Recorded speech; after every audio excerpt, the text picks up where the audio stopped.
What happens when a self-made BBQ king walks into one of his own joints and hears a server shame a family for how they look? Darren O'Neal had built his BBQ business from a rusty food truck and a folding table. 12 years later, he had 16 full-service restaurants across Texas and Oklahoma. The walls inside his corporate office were lined with photos, sawdust floors, handwritten menus, long lines of hungry folks. He remembered every hour he gutted through to build the brand. But lately, something felt off. The numbers looked fine, but customer reviews from the Arlington location had taken a dip. Comments about unfriendly staff, cold atmosphere, and rushed service showed up more often than he liked. His district manager, Colby, swore things were fine. "Just a few picky folks," he'd said with a shrug. Darren didn't buy it. He hadn't personally visited the Arlington store in over a year. They'd hired new people, and he'd never met the current crew. Since the company had gotten big, it wasn't unusual most of the staff didn't know him by face. Just the name on their paychecks. So on a quiet Wednesday, Darren decided to go see for himself. He left the suit at home, threw on a faded Houston Astros cap, a plain black tee and old jeans, grew out his beard for a week. His assistant helped book a rideshare so no one would spot his truck. He even put on tinted glasses. By the time he stepped into the Arlington location at 6:15 p.m., he looked like any tired guy grabbing dinner after work. The restaurant was half full. Country music played low. The smell of brisket and sweet smoke made his stomach growl. A young hostess, barely out of high school, greeted him. "One?" "Yeah, just me," Darren said. She led him to a booth by the window. A large family, 2 parents, 3 kids sat 2 tables over. The youngest, a boy around 6, was coloring on the kids' menu. Darren opened the menu but kept an ear out. A server walked up to the family, short, spiky blonde hair, strong jaw, his name tag read Travis. "You guys ready?" Travis asked, not bothering to smile. The dad nodded. "Yeah, we'll do 2 combos, brisket and ribs." "And the kids'll have the chicken strips." Travis raised a brow. "You sure you need all that?" The dad blinked. "Sorry," Travis chuckled. "Just saying y'all already look like you've been hitting the buffet line a little hard, might want to take it easy." Dead silence. The mom's face turned red. The kids stared down at their crayons. Darren froze. The dad tried to keep his voice steady. "We'll have what we ordered." Travis shrugged. "Suit yourselves." He turned and walked off, muttering something Darren couldn't catch. Darren's hands clenched under the table. His face burned. The family sat in awkward silence. The little boy asked quietly, "Are we in trouble?" The mom shook her head and wiped her eyes with a napkin. Darren stood up. He didn't say a word. Walked straight past the family, gave them a polite nod, and went to the counter. A young woman in the back caught his eye. She was boxing up orders fast and focused. Her name tag read Zadie. He leaned in low. "Hey, who's the manager on duty?" Zadie looked up, surprised. Travis is." "Why?" He gave a tight smile. "I'll deal with that later." She looked confused but nodded. Darren left without ordering a thing. He drove back to his hotel, heart still pounding. He couldn't sleep. That night he made a list. Tomorrow he was coming back, but differently. This time he wasn't just a customer. He was the boss. And Travis. He had no idea what was coming. The next morning, Darren was in the Arlington parking lot by 9:45 a.m., parked in a rented sedan with the seat leaned back just enough to avoid drawing attention. He watched staff trickle in through the side door. A few smoked by the dumpster, some laughed, some looked half asleep. No sign of Travis yet. At 10:10, a tall man in a black polo sauntered in, holding a fountain drink and scrolling his phone. Same spiky blonde hair, didn't glance at anyone. Darren took a slow breath, stepped out of the car and walked around back. Inside, the kitchen was already humming. A radio played low behind the prep line. The air smelled of vinegar, onions, and hickory. Darren approached a younger man slicing sausage links behind the line. "Morning," Darren said. "I'm here for my first day. Got told to ask for Zadie." The guy looked up, blinked, then pointed toward the front. She was filling a tea urn behind the counter, sleeves rolled up, hair in a tight ponytail, focused but calm. "Zadie," she looked over. "Yeah, I'm supposed to start today, prep and counter. I think the office sent the paperwork ahead." She studied his face, then nodded.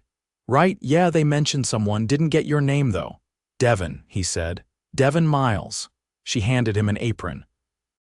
"You ever worked in food before?" He tied it around his waist. "I've done some kitchen work, nothing formal." "All right, we'll start you with dishes and trash, then help me stock the front. Lunch gets busy fast." Darren fell into step behind her. She moved efficiently, giving instructions without snapping. He liked her pace. By 11:15, customers were already lining up. The regulars came in first: contractors, delivery drivers, and retirees who knew what they wanted before they walked through the door. Darren kept his head down, wiped counters, refilled the sauce bar, and kept an eye on everything. Travis surfaced from the back at 11:30, now in full uniform, hair freshly gelled, chewing gum. He didn't acknowledge Darren. Instead, he walked straight to the register where Zadie was ringing up orders. "You gonna be long?" he asked, already reaching past her to touch the screen. "Still had 5 tickets to close," she said. "You can open the other till." Travis ignored that and started punching buttons. Zadie stepped aside without a word. Darren saw it. She wasn't intimidated, just tired of bothering. Lunch rush hit at 11:45. A line formed out the door. Orders flew in every direction. The pit crew hustled to keep briskets sliced and plated. A runner dropped 2 drinks and swore under his breath before grabbing a mop. Darren kept moving. He grabbed trays, filled sweet tea, and restocked napkins. He noticed Zadie hadn't taken a break. At 12:10, trouble walked in. 3 college-age girls came up to the counter. They were dressed sharp: jeans, boots, and designer hoodies. One of them had a notepad in hand, probably an influencer or blogger. Darren was wiping the front glass when he heard Travis speak. "Let me guess," he said with a raised brow. "Y'all here for the rustic vibe aesthetic?" The girls chuckled awkwardly. "Actually," one said, "we're doing a piece on local food spots. We've heard good things." Travis leaned on the counter. "Well, some of us work here. Others just show up to look busy." He glanced toward Zadie, who was grabbing sauce bottles. She didn't look up. The girl with the notepad paused. "Do you, recommend anything?" Travis grinned. "Tell you what, order the pulled pork sandwich. If it doesn't make you cry tears of joy, I'll let you take a picture with me for your little blog." The girls exchanged glances. One of them looked uncomfortable. Darren stepped closer. "Zadie, you want me to take over counter 5? She looked over. "You sure?" "Yeah." "Got it." She handed him the towel and stepped back. Travis turned. "You knew, day one," Darren said. "Just helping where I can." Travis gave a half laugh. "Well, don't mess up. We're not a charity." Darren nodded once and turned to the next customer. By 12:45, the worst of the rush was over. Darren slipped into the back to grab a new bag of ice when he heard raised voices near the employee lockers. "Look, I'm not doing her job too," Travis said. "She's not even full-time." Zadie's voice was low but firm. "I've covered every register shift this week." "You approved the schedule." "Yeah, and now you're whining about being tired." "I'm pointing out we're short 2 people, and you haven't trained the new hires." Maybe if you didn't scare him off with that attitude. Darren stepped into view. Travis stopped mid-sentence. Zadie folded her arms. "I was just grabbing ice," Darren said. "Didn't mean to interrupt." Travis muttered something and walked off. Zadie didn't move. "You good?" Darren asked. She exhaled. "Just another day." "Does that happen a lot?" "Depends," she said. "If customers are around, he's all smiles. When they're not, he gets different." "You ever report it?" Her eyes flicked toward the ceiling. "To who?" "He is the manager." Darren nodded. "Got it." He didn't say more. By 2:10, the floor cleared. Zadie finally took a seat in the back, eating a cornbread muffin and a chicken thigh. Her phone stayed in her pocket. She ate in silence, leaned against the wall, eyes half closed. Darren walked past and caught a glimpse of the schedule board. Zadie's name was written in 3 times more than anyone else's. Travis reappeared a few minutes later, holding a clipboard. "Hey, Devin," he said. "You got a sec?" Darren followed him to the prep sink. "You seem all right. Just keep your head down, yeah, don't get caught up in the drama." "What drama?" Travis gave a crooked grin. "You'll see. Some folks here like to play the victim." "It's easier than working." Darren met his gaze. "I'll do my part." "Cool," Travis said. "Just don't get too close to that one." He nodded toward the front. "She's got a chip on her shoulder." Darren didn't respond. At 3:30, Darren clocked out. Zadie was still there, boxing up catering trays. Travis had disappeared into the office. Darren walked to his car and sat behind the wheel. He stared at the blue sky for a long time. Travis hadn't just made one bad comment. He was a pattern, a weight dragging the entire place down. He created tension, played favorites, and mocked both customers and staff like it was sport. And Zadie? She was the only reason the place held together. Darren opened the Notes app on his phone and started typing. Tomorrow he'd be back, but not to watch. He was done observing. The next move would be permanent. The next morning, Darren arrived in plain clothes again, but this time, he didn't bother hiding his face. He walked in through the front door at 9:45 just as the prep crew was unlocking coolers and counting sauces.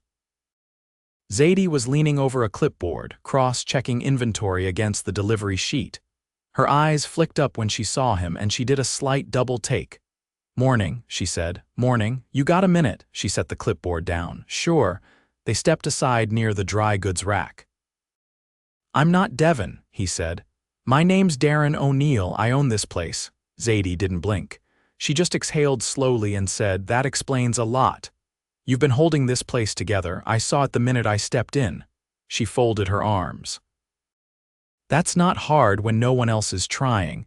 You've been dealing with Travis for how long?" "Since December. He transferred in from the Garland location after the last manager quit.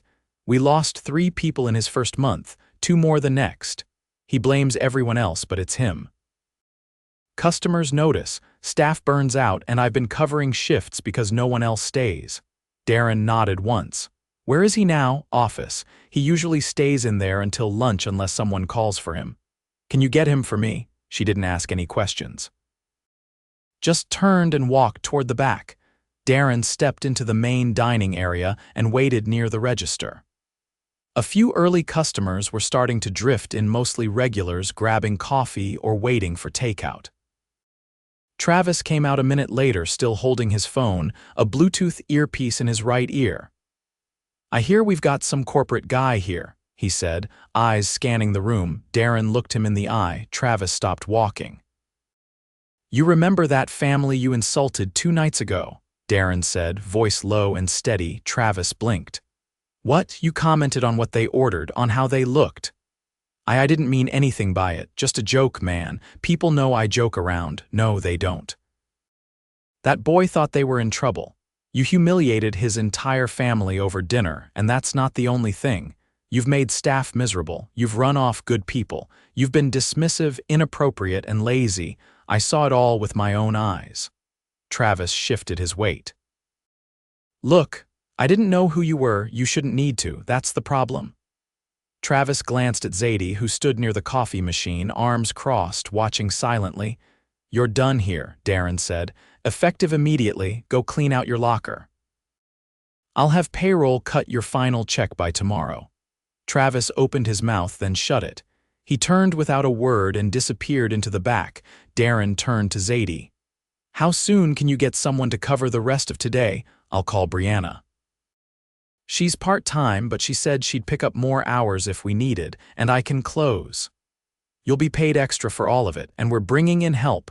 No one should be doing what you've been doing alone." She gave a tight nod. "Appreciate that." The rest of the morning ran quiet.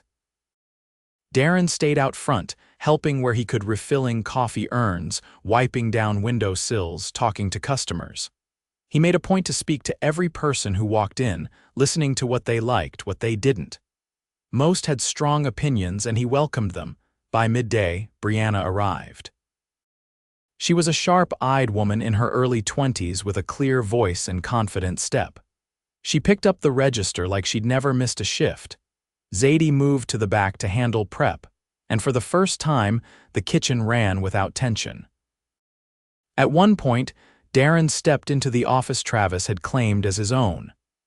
The space was cluttered with personal junk gym supplements. A hoodie draped over the chair, empty energy drink cans stacked on the filing cabinet. The whiteboard on the wall had a week-old quote scrawled in red marker.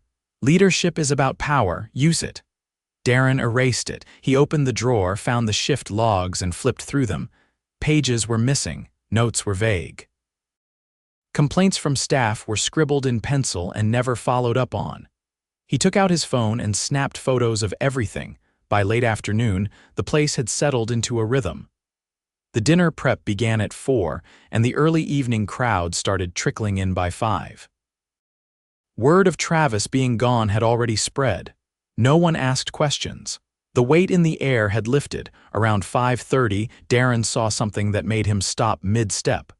The same family from 2 nights ago walked in. The dad looked hesitant, glancing around like he wasn't sure they should be there. The mom carried a small purse and the kids huddled close. The little boy held a stuffed dinosaur under his arm. Darren walked to the front and greeted them himself. "Welcome back," he said. The dad hesitated. "We weren't sure if we should, after last time." "I'm the owner," Darren said, "and I was here that night. I saw what happened. That employee is no longer with this company." The mom looked surprised. "You saw," he nodded. "I started this place 12 years ago. It's not perfect, but what happened shouldn't happen under any roof with my name on it. I want to cover your meal tonight, and if you'll let me, I'd love to sit down with you after." The dad looked at his wife, then back at Darren. "We'd like that." They were seated at a booth, and Zadie came out personally to take their order. Her demeanor was calm, professional, but she crouched slightly when she spoke to the kids and let them pick their own sides. The boy smiled as he chose mac and cheese and fried okra. When they'd finished eating, Darren sat with them for a few minutes. "I grew up in a family of 6, he said. "We didn't have much, but food was where we felt human again. What happened here betrayed that." The mom nodded, her voice softer now. "We just wanted a night out." "That was all." "You should have it," Darren said. "Anytime." They left with 2 bags of leftovers and a handwritten note from him with his personal number. When the door closed behind them, Darren turned to Zadie. "How many open positions do we have?" "2 full-time and 1 part-time." "We've had trouble getting people to stay." "That changes starting tomorrow. I'm bringing in a regional hiring manager. We're going to run paid training, offer retention bonuses, and build a real pathway for advancement." Zadie raised an eyebrow. "That won't be cheap." "No. But neither is replacing people every month, and I'd rather invest in folks who want to be here." She nodded once. "We're also adding a new position," Darren added. "Shift supervisor. You'll report directly to the district lead, not the store manager. It'll give you coverage and authority without burying you in paperwork." Zadie didn't respond right away. Then she said, "I'll do it, but only if we pull the rest of the team up with us." "Deal." At closing time, Darren helped mop the floors. He didn't say much, just worked. The playlist had shifted to old blues, and the last of the fryers hissed low as they cooled. Before leaving, he stood near the front door and looked around the space. Same walls, same tables, but it felt different now. Lighter, calmer, he turned to Zadie. "Tomorrow, I'm bringing in the district manager. We'll go over everything: schedules, budget, staffing. But tonight, you ran the show." She gave a faint smile. "Felt like a different restaurant." "That's because it is now." He stepped out into the night, the scent of wood smoke still clinging to his shirt. Behind him, the lights flicked off one by one. The next morning, Darren returned to the Arlington restaurant at 7:30. The air outside was already warming up, and the scent of mesquite rolled faintly from the smoker vents in the back.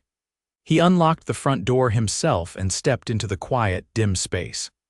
The dining room still held the faint echo of last night: clean tables, mopped floors, chairs stacked tight. Zadie arrived 10 minutes later carrying a thermos and a binder. She didn't look surprised to see him. "I figured you'd be early," she said, setting the binder on the counter. "I pulled the last 4 weeks of shift logs. You'll want to see them." "Appreciate it," Darren replied. We'll go through them with District in a bit. They worked in silence for the next half hour, turning on lights, checking stock, reviewing delivery logs. Zadie kept her pace steady but methodical, flipping through invoices and correcting discrepancies with a pencil. She noticed 2 sauce crates had been marked delivered but were missing from inventory. Darren took note and added it to the list of things to audit. At 8:30, the district manager, Colby, walked in. He wore a crisp button-down shirt, sleeves rolled exactly to the elbow, and carried his usual clipboard. He stopped short when he saw Darren behind the counter. "Didn't know you were coming down again this week." "I didn't announce it," Darren said flatly. "We've got some things to fix." Colby gave a half nod. "Right, I heard about Travis, bit sudden." "No, it wasn't," Darren said. "It was overdue, and if you'd been paying closer attention, you'd have seen it coming." Colby didn't respond, but his jaw tensed slightly. Darren motioned toward the dining area. "Let's sit." They took a booth near the window. Zadie joined them with the binder. Darren opened it and turned it toward Colby. "She's been covering more than double her scheduled hours. Staff turnover's been non-stop. And there's no record of any formal complaint follow-ups. What exactly have you been doing with the reports from this store?" Colby looked down, flipping through the pages. "I reviewed them, but I didn't realize the volume was this high." "You didn't realize because you didn't ask. You trusted one manager's word and didn't step foot in this location once since January. I had 3 openings to handle, and none of that excuses ignoring red flags. Customer feedback dropped, staff hours spiked, and you didn't pick up the phone once to call the floor leads. This is not about one bad hire, it's about oversight or a complete lack of it." Colby sat back. "I can do better." "You're going to have to," Darren said. "Starting now, Zadie's reporting directly to me until we stabilize this store. You'll support her, not manage her. Clear?" Colby nodded once. "Understood." Zadie kept her eyes on the table, but she didn't flinch. Darren continued. "We're reviewing every other store under your region. If I find anything like what I saw here, you won't be in this seat next week." "I get it," Colby said quietly. Darren turned to Zadie. "We've approved 2 temporary hires to start Monday. One has kitchen experience, the other's done front of house. We'll run staggered shifts until the roster fills out." She gave a small nod. "That helps. I know it's still tight, but it's a start." At 9:30, the doors opened for business. The breakfast crowd was light, mostly retirees, and a few construction workers grabbing brisket tacos and coffee. Darren stayed out of the way, watching how the new rhythm held up. Zadie managed the register, and Brianna arrived at 10 sharp, taking over the counter with quiet confidence. At 11:15, Darren stepped outside to take a call. It was from the family he'd spoken with the night before. The father's voice was steady. "I just wanted to say thank you, not just for the meal, for how you handled it. You didn't deserve what happened," Darren said. "I'm sorry I couldn't step in faster." "You did more than most would," the man replied. "My wife cried on the way home, but it wasn't the same kind of tears." After the call, Darren stood for a moment under the awning, watching a delivery truck back into the loading zone. One of the prep cooks came out to receive it, clipboard in hand, moving with purpose. Inside, the dining room was nearly half full. Conversations hummed. Plates clattered. The tension that had once hung in the space had all but cleared. At one point, a woman with a toddler on her hip approached the counter. The child reached for a cookie in the display case. Zadie leaned down slightly, smiled, and offered the boy a sample piece on a napkin without hesitation. The mother looked surprised, then grateful. Darren stepped beside Colby, who was now helping restock the napkin dispensers. "You see that?" Darren asked, motioning toward the front. Colby followed his gaze. "She didn't do that because someone told her to," Darren said. "She did it because that's the kind of experience we built this place on." "I get that now," Colby said. "I've been looking at spreadsheets too long." "Then start looking at people." By 2:30, the lunch rush wound down. Staff began cleaning tables, switching out heat lamps, and prepping the evening rotation. Darren called the team into the dining area and waited until everyone stood in a loose circle near the counter. "I want to say something," he began. This place was built on long days and short budgets. But we never cut corners with people. Somewhere along the way that got lost here, I let it happen by staying too far away. No one moved. That's changing. We're rebuilding this store not just with staffing or policies, but with trust. You deserve better. And it starts with me. He looked around the room, faces tired, but listening. There's a hiring board going up in the break room. If you know someone who should work here, bring them. We'll train them. We'll pay them right. We'll make this a place worth staying. Zadie raised her hand slightly. What about advancement? People leave because they don't see a future. You're right, Darren said. That stops here. We're building a leadership track. Starting next quarter, internal promotions will be prioritized over outside hires. We'll post every opportunity. A few heads nodded. Someone murmured, about time. Darren smiled faintly. Yeah, it is. The team dispersed slowly, returning to their stations. The music overhead shifted to a mellow guitar track. Outside, the sky darkened slightly as clouds rolled in the kind of afternoon that hinted at rain but hadn't decided yet. Darren stayed through dinner rush. He didn't hover, didn't interfere, just watched. The rhythm held. Orders moved fast. Customers stayed longer. No one rushed them out. No one made them feel small. At close, he helped wipe down the front windows. Zadie came by to empty the tip jars and count the drawer. She didn't say much until she finished. You're staying in town. Few more days, Darren said. Want to make sure the new hires get settled. She nodded. We'll hold the line. I know you will. As the lights dimmed and the last door locked, Darren stepped into the parking lot. The air smelled of rain, now fresh, unsettled but clean. He looked back once at the building, same brick, same sign. But inside, something had shifted. Not everything was fixed, not yet. But the foundation was back, and this time it was stronger.